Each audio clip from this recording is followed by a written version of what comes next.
Märtsis üritasid 5 väikest relvastatud jäämurdjat läbi Liivi lahe ja Muhu väina Riiga minna.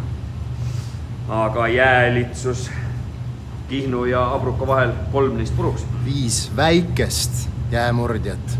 Siis et väikest, asi on põhimõttes. Just nimelt. Sõda on meie kõigi auasi. Jäämurdja ei ole sõjalaev. Mis sest, et ei ole. Mehi on vaja vedada, raskekuulipildujaid, suurtükke, kõik on vaja transportida. Ja teisi laevu on vaja jääst läbi aidata. Seda tegi tsaar Mihhail ju niikuinii. Oli õnnes. Tsaari aeg on läbi. Kuule, mis nimi see selline on, noh? Kes siis seda ei tea? See on auasi.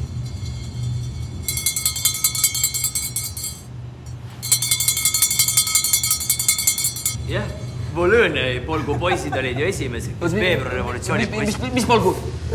Volõõne polgu poisid olid esimesed, kes veebruarirevolutsiooni üles tõid. Volõõne poisid esimesed. Auasi. Kuule, sul on oma sõnadega ettevaatlik. Või muidu mis? On sul veel midagi öelda või? Ma ei ole midagi öelnudki. Sa solvasid revolutsiooni. Keda ta solvas? Selle küsimusega solvasid sa praegu meid kõiki.